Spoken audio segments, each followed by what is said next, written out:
हरि हरि जय हरि हरि जय जय नाथ।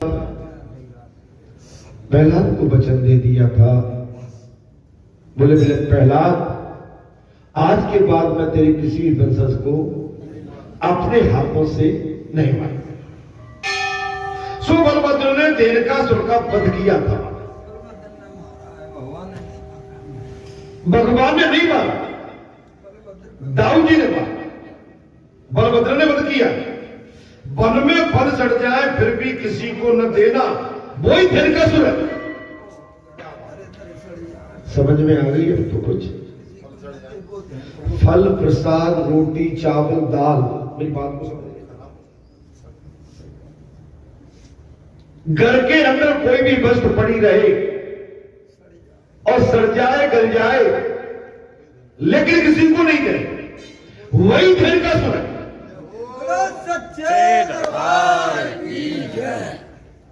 हम क्या बोलते हैं, हमने अभी पिछले मंगल शनिवार को क्या कहा था, शादी में बच गया, किसी का प्रसाद बच गया भंडारे में, या कहीं बच गया कोई दूसरा, तो उसको रखे रहेंगे, सड़ाते रहेंगे, लेकिन देंगे नहीं। जब सड़ने लगेगा तब याद आएगी कि अब बांट दो। बात को समझिए, मैं जो कहता हूं वो भगवान अपने आप आगे लागे खड़ी कर देगा। कथा में आ गया, वन में फल सड़ जाए तो फिर भी किसी को न दे सके, वही देवकासुर। आपके घर में सब्जी है, आपके बगीचे में फल है,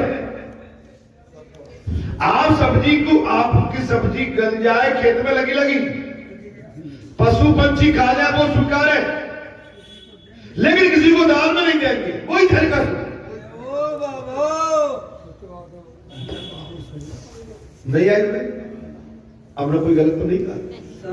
हमने पिछले शनिवार को यही कहा, शादी ब्याह होती है और शादी ब्याह में बहुत सामान बचता है, तो सबसे पहले तो घर वाले परिवार में उसको भीतर करते पड़ो। जी नहीं है कि जिस मेहमान आए हैं, कुछ मिलने वाले आए हैं, कुछ नहीं खा पाए, उनको पुटरिया बांध दें, किसी डब्बी में बांध दें, कुछ उनको थैली में डाल दें, थैला में बचा के रख देंगे। और महाराज 10-15 दिन तक मार अंदर ही अंदर भीतर मसक मार खाते हैं। और जब वो बचने लगते हैं, सड़ने लगते हैं, अफ्रीका की बाबू दादी अब तो सड़ रहे हैं, बहू अब फेंक दे। मैंने यहाँ भी कई बार कहा कि प्रसाद को तत्काल डिस्पोजल किया, प्रसाद को यह लंबे टाइम तक रखना। कथा के बाद भी अगर हम सचेत नहीं हुए तो हमने फिर जाके उसको नजरअंदाज किया। कथा को सुनिए, भगवत महाराज वन में, घर में, परिवार में, गांव में, गली में और आपके बगीचे में कोई फल लगा हुआ है और वो आपने कई टाइम पे किसी को नहीं दिया, तो वही देवकासुर है। देवकासुर माने राक्षस।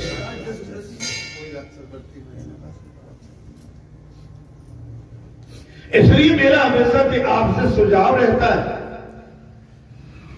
भाई ताजा खाओ ना माल। आपके मन में कुछ खाने की इच्छा है, तुमने कह रहा रसोई में रवा को फिर भूंज लो और घी डाल के रवा को फिर तल दो, लेकिन रवा बनाकर 4 दिन तक उसको रखे रहो, वो ठीक नहीं, वो बेकार होगा। और अंत में मैंने ये देखा है, माताएं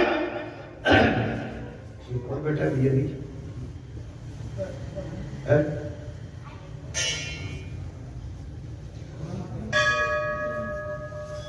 और उसको जो फिर फेंकते हैं इधर। तो मेरा आपसे अनुरोध, मेरा भाव है, अपने पास बहुत उत्साह होने पर भी किसी को कुछ न दे, वो भी देवकासुर है। अपने पास बहुत कुछ होने पर किसी को दिया नहीं जाए, वो भी देवकासुर।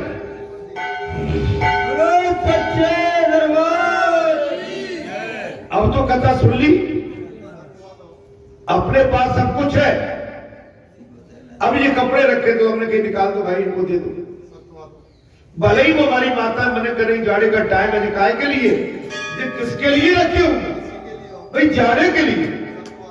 आप इस समय जाड़ा पड़ रहा है, हमारी माताएं सौर हो रही है, लेकिन सौर में भी हो सकता है कि व्यवस्था नहीं बन पा रही, लेकिन उसका उपयोग करो, यूटिलाइज करिए उसे।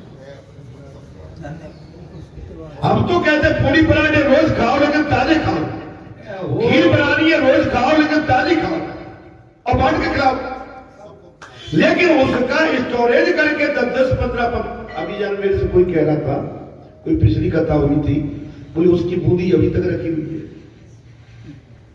अब कहीं रखी उधर रखे ना माए। तो जितो भाई प्रसाद का बहुत बड़ा अपमान है, उसको तत्काल कहीं हो, माने प्रसाद का महात्म होता है कि उसको तत्काल डिस्पोजल करो उसको। माने 4 घंटे में अनाज खत्म हो जाता है, उसकी तासीर, उसकी एनर्जी 4 घंटे के अंदर आप हमारे अंदर हम जो भी आहार लेते हैं वो 4 घंटे में हमारा जो है हमारा पाचन तंत्र पचा देता है। तो मेरी विनती है आपसे, इसमें साफ दे दिया, वन में, घर में, परिवार में, बगीचे में, वन में फल सड़ जाए फिर भी किसी को न दिया जाए, वो दीर्घासुर है। और अपने पास बहुत कुछ होने पर भी किसी को कुछ न दे सके, वो भी दीर्घासुर है। अपने पास सब कुछ होने पर भी हम किसी को कुछ दे नहीं रहे, वो भी दीर्घासुर है। दीर्घासुर तालवार का मालिक तो नहीं था, किंतु वर्षों से वो वहां रहता था। दीर्घासुर ताल वन का मालिक तो नहीं था, लेकिन अनायास आके वहां पर रहता था। और महाराज जबरन उसने उस पर कब्जा जमा लिया था, जबरन। जैसे आजकल आपने देखा होगा साहब, हमने तो जहां पर गोबर डाल दिया, बिटोरा लगा दिया, हमने तो खूंटा गाड़ दिया, भैंस बांध दी। नहीं भाई, यही तो हो रहा है, ये दीर्घासुर है। हमने तो यहां गोबर डाल दिया था, भैंस बांध दी, खूंटा गाड़ दिया, सरकारी जमीनें बोले भाई हमारे खानदान की हो गई। अब सरकार की जमीन है, आप अपने खानदान की कैसे कह सकते हो? भाई सरकार ने जब तक उसको उपयोग नहीं किया तब तक आपने उसका उपयोग किया, लेकिन आज शासन को या किसी को अन्य को जिसकी है मालिक आ गया, उसका उसे जरूरत है तो आपको हटना पड़ेगा। लेकिन हटेंगे तो थोड़ा सा महाराज दुख लगता है, लगता कि नहीं? इसलिए इन चीजों को हमेशा ध्यान में रखो। आप कथा से सीख लिया करें। मेरा आपसे अनुरोध है, आपने सरकारी भूमि पर, सरकारी जमीन पर उस समय आपने अपना काम किया, कोई बात नहीं, लेकिन जिस दिन शासन मालिक आ गया उसने कहा भाई खाली करो, ये तो जमीन हमारी है, फिर हम लड़ाई झगड़ा करते हैं, कोर्ट कचहरी में जाएंगे, पैसा खर्च करेंगे। नहीं साहब, हमारा तो 50 साल और 20 साल पुराना मकान बना हुआ और शासन कहता है भाई जमीन तो हमारी है।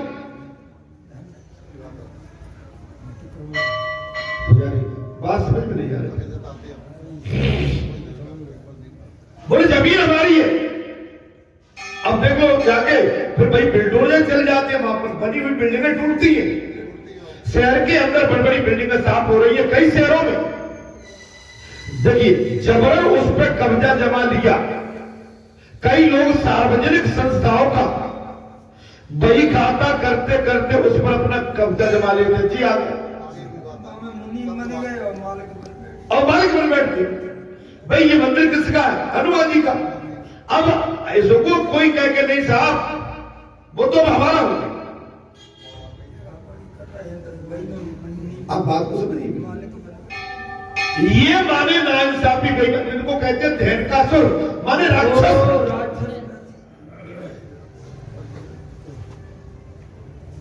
नहीं समझ में नहीं आ रही कथा आपके साथ।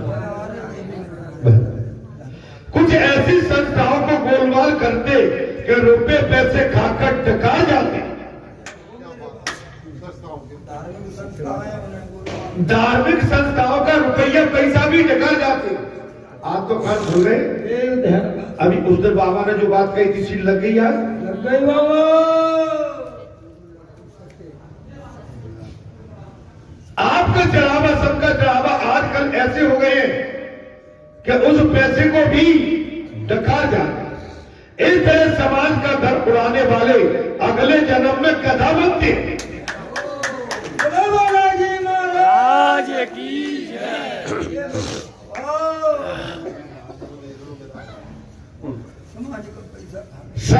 पैसा माने हमारे राज्य के समाज का पैसा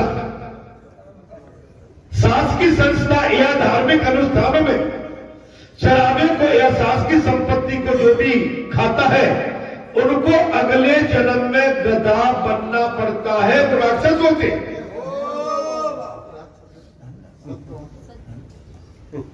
पुजारी कैसी गई? अब कथा को भी न सुनो तो क्या करोगे?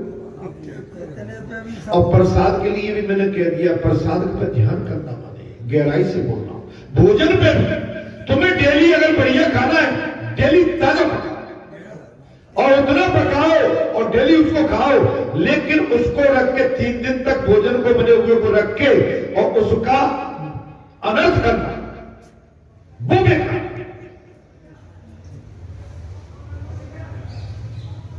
भाई सवेरे जो पका दोपहर में शाम तक बच गया, शाम तक की समझ में आती है, लेकिन उसको आप 2 दिन तक रखे होंगे, वो हमारी समझ से बाहर है।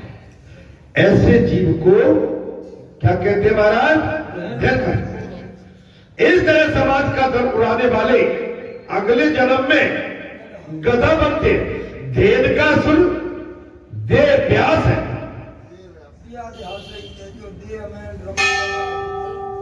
हम आप अगर ऐसी गलती कर रहे हैं तो हम भी सब नहीं क्यों कर रहे हैं?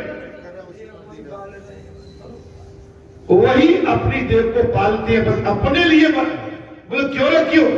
बोले हमारा मन ज्यादा खाने को। अरे भाई ऐसी क्या बात, ऐसा मन क्या होता है?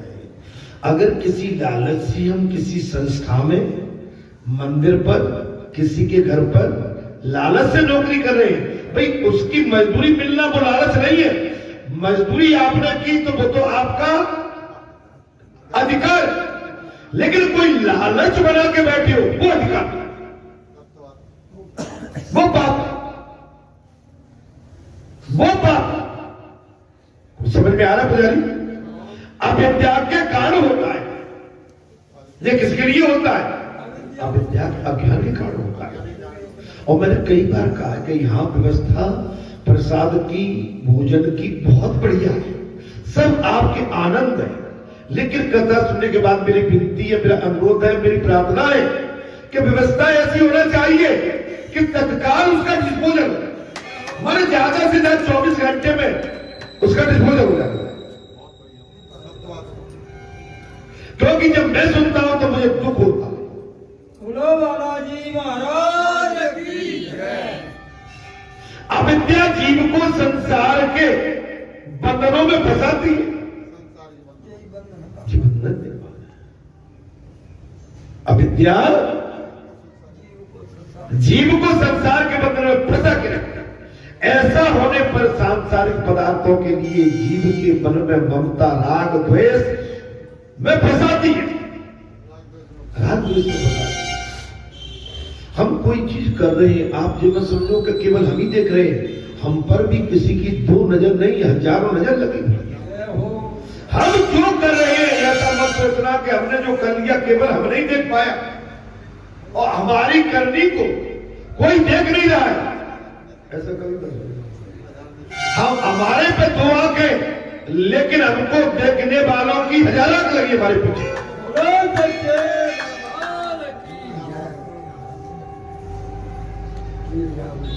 हजार आंख हमारे पीछे लगी हुई। अच्छा हम सोचते हैं कि हमारी 2 आंखें सब कर अच्छा कर रही है। भारत ऐसा है ही नहीं, ऐसा है ही नहीं। अर्थात अविद्या नष्ट नहीं हो पाती तब तक संसार नहीं छूट पाता। जब तक हमारा अज्ञान, कथा क्या कह रही है, सत्संग क्या कह रहा है, संत क्या कह रहे हैं, वेद क्या कह रहे हैं। प्रसाद का मतलब मैंने कहा है कि प्रसाद केवल प्रसाद होता है। क्या होता है? प्रसाद होता है। लेकिन प्रसाद को हम अपना आहार में स्वीकार करें। उस प्रसाद को आहार, देखिए प्रसाद अलग चीज है और आहार अलग है। आहार के लिए भगवान ने भोजन बनाया है। आहार के लिए क्या बनाया? तो भाई पेट तो भोजन से भरेगा और प्रसाद आशीर्वाद है। प्रसाद तो छोटा सा, लेकिन हमारी आसक्ति बड़ी हो गई है। ममता, लालच, क्या है महाराज? आसक्ति। एक बार में काम नहीं चला, 4 बार, 5 बार। अगर हमको कहीं बेसन की बर्फी अच्छी लगती है, कहीं बन जाए तो हमारी जीभ भाई लपलपाती रहेगी बेसन की बर्फी। मैं एक उदाहरण दे रहा हूं। ये है लालच, लोभ, और जो विनाश करता, इससे कभी किसी की पूर्ति न हुई है न हो।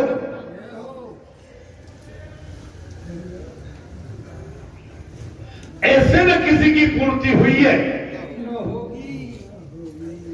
आप त्याग करना सीखो भाई, जो और के लिए बच जाए, बचता है यहां रख दो, बांटो।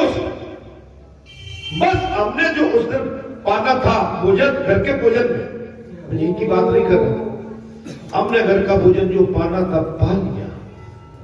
बच गया है तो किसी अनाथालय आश्रम में भेज दो, और प्रसाद को जितना बढ़ा सकते हो बट। लेकिन अपने लिए बना के रखा है, वो माने ये लोभ है, नादानी है, अविद्या है। अविद्या जीव को 5 प्रकार से सताती है महाराज। स्वरूप, विस्मृति, देह ध्यास, इंद्रिय ध्यास और प्राण ध्यास, अतः कर्ण ध्यास। देह ध्यास में जीव अपने को बड़ा, स्वरूपवान, विद्यावान और संपत्तिवान मानने लगता है। मैं ही सबसे श्रेष्ठ, ये अविद्या है। मैं सुंदर हूं, मैं ही धनवान हूं, मैं ही गुणवान हूं, मैं ही सबल का पालनहार हूं। ये अविद्या है। बोले मैं जो कहूंगा मेरी तूती बोले।